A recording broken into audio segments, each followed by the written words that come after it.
کیا تمہارا یہ خیال ہے کہ غار اور رقیم والے لوگ ہماری نشانیوں میں سے کچھ زیادہ عجیب چیز تھے؟ ان حضرات کے واقعے کا خلاصہ قرآن کریم کے بیان کے مطابق یہ ہے کہ یہ کچھ نوجوان تھے جو ایک مشرک بادشاہ کے عہد حکومت میں توحید کے قائل تھے۔ بادشاہ نے ان کو توحید پر ایمان رکھنے کی بنا پر پریشان کیا تو یہ حضرات شہر سے نکل کر ایک غار میں چھپ گئے تھے۔ وہاں اللہ تعالیٰ نے ان پر گہری نیند طاری فرما دی اور یہ 309 سال تک اسی غار میں پڑے سوتے رہے۔ اللہ تعالیٰ نے اس نیند کے دوران اپنی قدرت کاملہ سے ان کی زندگی کو بھی سلامت رکھا اور ان کے جسم بھی گلنے سڑنے سے محفوظ رہے۔ 309 سال بعد ان کی آنکھ کھلی تو انہیں اندازہ نہیں تھا کہ وہ اتنی لمبی مدت تک سوتے رہے ہیں۔ لہٰذا ان کو بھوک محسوس ہوئی تو اپنے میں سے ایک صاحب کو کچھ کھانا خرید کر لانے کے لیے شہر بھیجا اور یہ ہدایت کی کہ احتیاط کے ساتھ شہر میں جائیں تاکہ ظالم بادشاہ کو پتہ نہ چل سکے۔ اللہ تعالیٰ کا کرنا ایسا ہوا کہ اس 300 سال کے عرصے میں وہ ظالم بادشاہ مر کھپ گیا تھا اور ایک نیک اور صحیح العقیدہ شخص بادشاہ بن چکا تھا۔ یہ صاحب جب شہر میں پہنچے تو کھانا خریدنے کے لیے وہی پرانا سکہ پیش کیا جو 300 سال پہلے اس ملک میں چلا کرتا تھا۔ دکاندار نے وہ پرانا سکہ دیکھا تو اس طرح یہ بات سامنے آئی کہ یہ حضرات صدیوں تک سوتے رہے تھے۔ بادشاہ کو پتہ چلا تو اس نے ان لوگوں کو بڑی عزت اور اکرام کے ساتھ اپنے پاس بلایا اور بالآخر جب ان حضرات کی وفات ہوئی تو ان کی یادگار میں ایک مسجد تعمیر کی۔ عیسائیوں کے یہاں یہ واقعہ 7 سونے والوں 7 سلیپرز کے نام سے مشہور ہے۔ معروف مورخ ایڈورڈ گبن نے اپنی مشہور کتاب زوال و سقوط سلطنت روم میں بیان کیا ہے کہ وہ ظالم بادشاہ ڈوسیس تھا جو حضرت عیسیٰ علیہ السلام کے پیروں پر ظلم ڈھانے میں بہت مشہور ہے، اور یہ واقعہ ترکی کے شہر افسس میں پیش آیا تھا۔ جس بادشاہ کے زمانے میں یہ حضرات بیدار ہوئے، گبن کے بیان کے مطابق وہ تھیوڈسس تھا۔ مسلمان مورخین اور مفسرین نے بھی اسی سے ملتی جلتی تفصیلات بیان فرمائی ہیں اور ظالم بادشاہ کا نام دقیانوس ذکر کیا ہے۔ ہمارے دور کے بعض محققین کا کہنا ہے کہ یہ واقعہ اردن کے شہر عمان کے قریب پیش آیا تھا، جہاں ایک غار میں کچھ لاشیں اب تک موجود ہیں۔ یہ تحقیق میں نے تفصیل کے ساتھ اپنی کتاب جہان دیدہ میں بیان کر دی ہے، لیکن ان میں سے کوئی بات بھی اتنی مستند نہیں کہ اس پر بھروسہ کیا جا سکے۔ قرآن کریم کا اسلوب یہ ہے کہ وہ کسی واقعے کی اتنی ہی تفصیل بیان فرماتا ہے جو فائدے مند ہو، اس سے زیادہ تفصیلات میں پڑھنے کی کوئی ضرورت نہیں ہے۔ ان حضرات کو اصحاب الکہف غار والے کہنے کی وجہ تو ظاہر ہے کہ انہوں نے غار میں پناہ لی تھی، لیکن ان کو رقیم والے کیوں کہتے ہیں؟ اس کے بارے میں مفسرین کی آراء مختلف ہیں۔ بعض حضرات کا کہنا یہ ہے کہ رقیم اس غار کے نیچے والی وادی کا نام ہے۔ بعض کہتے ہیں کہ رقیم تختی پر لکھے ہوئے کتبے کو کہتے ہیں اور ان حضرات کے انتقال کے بعد ان کے نام ایک تختی پر کتبے کی صورت میں لکھوا دیے گئے تھے، اس لیے ان کو اصحاب الرقیم بھی کہا جاتا ہے۔ تیسرے، بعض حضرات کا خیال ہے کہ یہ اس پہاڑ کا نام ہے جس پر وہ غار واقع تھا، واللہ سبحانہ عالم۔ جن لوگوں نے حضرت صلی اللہ علیہ وسلم سے ان نوجوانوں کے بارے میں سوال کیا تھا، انہوں نے یہ بھی کہا تھا کہ ان کا واقعہ بڑا عجیب ہے۔ اس آیت میں انہی کے حوالے سے فرمایا جا رہا ہے کہ اللہ تعالیٰ کی قدرت کے پیش نظر یہ واقعہ کوئی بہت عجیب نہیں، کیونکہ اس کی قدرت کے کرشمے تو بے شمار ہیں۔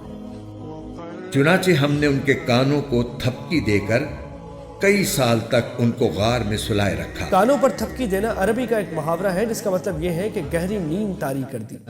وجہ یہ ہے کہ نیند کے شروع میں کان آوازیں سنتے رہتے ہیں اور ان کا سننا اسی وقت بند ہوتا ہے جب نیند گہری ہو گئی ہو۔ پھر ہم نے ان کو جگایا تاکہ یہ دیکھیں کہ ان کے 2 گروہ میں سے کون سا گروہ اپنے سوئے رہنے کی مدت کا زیادہ صحیح شمار کرتا ہے۔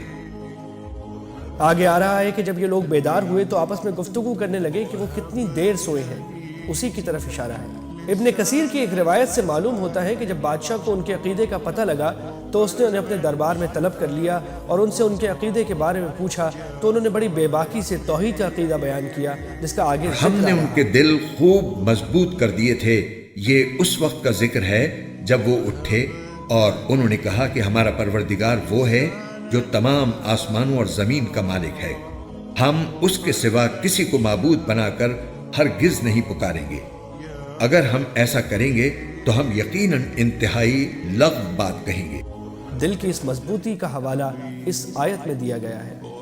اور ساتھیو، جب تم نے ان لوگوں سے بھی علیحدگی اختیار کر لی ہے اور ان سے بھی جن کی یہ اللہ کو چھوڑ کر عبادت کرتے ہیں، تو چلو اب تم اسی غار میں پناہ لے لو، تمہارا پروردگار تمہارے لیے اپنا دامن رحمت پھیلا دے گا اور تمہارے کام میں آسانی کے اسباب مہیا فرمائے گا۔ یعنی جب تم نے دین حق اختیار کر لیا ہے اور تمہارے شہر کے لوگ تمہارے مخالف ہو گئے ہیں تو اب اس دین کے مطابق عبادت کرنے کی یہی صورت ہے کہ شہر سے باہر پہاڑ پر جو غار ہے اس میں جا بیٹھو کہ کسی کو تمہارا پتہ نہ چلے۔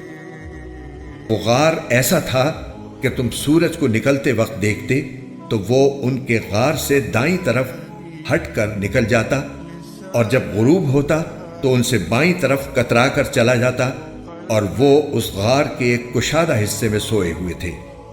یہ سب کچھ اللہ کی نشانیوں میں سے ایک نشانی ہے۔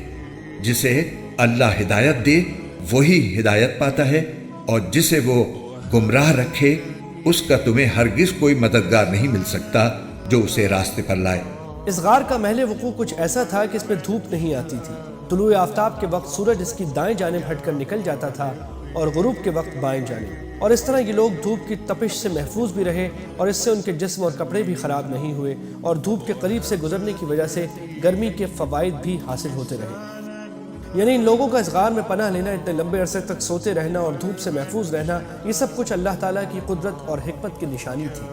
تم انہیں دیکھ کر یہ سمجھتے کہ وہ جاگ رہے ہیں، حالانکہ وہ سوئے ہوئے تھے، اور ہم ان کو دائیں اور بائیں کروٹ دلواتے رہتے تھے، اور ان کا کتا دہلیز پر اپنے دونوں ہاتھ پھیلائے ہوئے بیٹھا تھا۔ اگر تم انہیں جھانک کر دیکھتے تو ان سے پیٹ پھیر کر بھاگ کھڑے ہوتے، اور تمہارے اندر ان کی دہشت سما جاتی۔ یعنی سونے والے پر نیند کی جو علامتیں دیکھنے والوں کو نظر آتی ہیں وہ ان میں نظر نہیں آتی تھیں، اور ایسا معلوم ہوتا تھا جیسے وہ لیٹے ہوئے جاگ رہے ہیں۔ اور جیسے ہم نے انہیں سلایا تھا اسی طرح ہم نے انہیں اٹھا دیا تاکہ وہ آپس میں ایک دوسرے سے پوچھ گچھ کریں۔ ان میں سے ایک کہنے والے نے کہا، تم اس حالت میں کتنی دیر رہے ہوگے؟ کچھ لوگوں نے کہا، ہم 1 دن یا 1 دن سے کچھ کم نیند میں رہے ہوں گے۔ دوسروں نے کہا، تمہارا رب ہی بہتر جانتا ہے کہ تم کتنی دیر اس حالت میں رہے ہو۔ اب اپنے میں سے کسی کو چاندی کا یہ سکہ دے کر شہر کی طرف بھیجو، وہ جا کر دیکھ بھال کرے کہ اس کے کون سے علاقے میں زیادہ پاکیزہ کھانا مل سکتا ہے، پھر تمہارے پاس وہاں سے کچھ کھانے کو لے آئے، اور اسے چاہیے کہ ہوشیاری سے کام کرے اور کسی کو تمہاری خبر نہ ہونے دے۔ پاکیزہ کھانے سے مراد بظاہر حلال کھانا ہے۔ ان حضرات کو فکر یہ تھی کہ بت پرستوں کے شہر میں حلال کھانا ملنا آسان نہیں، اس لیے جانے والے کو یہ تاکید کی کہ وہ ایسی جگہ سے کھانا لائے جہاں حلال کھانا میسر ہو۔ نیز چونکہ ان کے خیال میں ابھی تک اسی بت پرست بادشاہ کی حکومت تھی، اس لیے انہیں دوسری فکر یہ تھی کہ کہیں کسی کو ان کے غار میں چھپنے کا پتہ نہ لگ جائے۔ اس لیے جانے والے کو دوسری تاکید یہ کی کہ ہوشیاری سے جا کر کھانا لائے۔ جب وہ صاحب جن کا نام بعض روایتوں میں تملیخہ بتایا گیا ہے کھانا لینے کے لیے شہر پہنچے اور دکاندار کو وہ سکہ پیش کیا جو 300 سال پرانا تھا اور اس پر پرانے بادشاہ کی علامتیں تھیں، تو دکاندار بڑا حیران ہوا اور ان کو لے کر اس وقت کے بادشاہ کے پاس پہنچا۔ یہ بادشاہ نیک تھا اور اس نے یہ قصہ سن رکھا تھا کہ کچھ نوجوان دقیانوس کے ظلم سے تنگ آ کر کہیں غائب ہو گئے تھے۔ اس نے معاملے کی مزید تحقیق کی تو پتہ چل گیا کہ یہ وہی نوجوان ہیں۔ اس پر بادشاہ نے ان کا خوب اکرام کیا، لیکن یہ حضرات دوبارہ اسی غار میں چلے گئے اور وہیں پر اللہ تعالیٰ نے انہیں وفات دے دی۔ ان اصحاب کہف کا اتنی لمبی مدت تک سوتے رہنا اور پھر زندہ جاگ اٹھنا اللہ تعالیٰ کی قدرت کاملہ کی واضح دلیل تھی، اور اس واقعے کو دیکھ کر ہر شخص بآسانی اس نتیجے تک پہنچ سکتا تھا کہ جو ذات اتنے عرصے تک سونے کے بعد ان نوجوانوں کو زندہ اٹھا سکتی ہے، یقیناً وہ اس بات پر بھی قادر ہے کہ تمام انسانوں کو مرنے کے بعد دوبارہ زندہ کر دے۔ بعض روایات میں ہے کہ اس وقت کا بادشاہ تو قیامت اور آخرت پر ایمان رکھتا تھا، لیکن کچھ لوگ آخرت کے بارے میں شکوک و شبہات کا اظہار کر رہے تھے، اور بادشاہ نے یہ دعا کی تھی کہ اللہ تعالیٰ ان کو کوئی ایسا واقعہ دکھا دے جس سے آخرت پر ان کا ایمان مضبوط ہو جائے۔ اللہ تعالیٰ نے اسی وقت ان نوجوانوں کو جگا کر اپنی قدرت کا یہ کرشمہ دکھایا۔ یوں ہم نے ان کی خبر لوگوں تک پہنچا دی تاکہ وہ یقین سے جان لیں کہ اللہ کا وعدہ سچا ہے، نیز یہ کہ قیامت کی گھڑی آنے والی ہے، اس میں کوئی شک نہیں۔ پھر وہ وقت بھی آیا جب لوگ ان کے بارے میں آپس میں جھگڑ رہے تھے، چنانچہ کچھ لوگوں نے کہا کہ ان پر ایک عمارت بنا دو، ان کا رب ہی ان کے معاملے کو بہتر جانتا ہے۔ آخر کار جن لوگوں کو ان کے معاملات پر غلبہ حاصل تھا انہوں نے کہا کہ ہم تو ان کے اوپر ایک مسجد ضرور بنائیں گے۔ جیسا کہ پیچھے عرض کیا گیا، یہ حضرات جاگنے کے بعد جلد ہی اسی غار میں وفات پا گئے تھے۔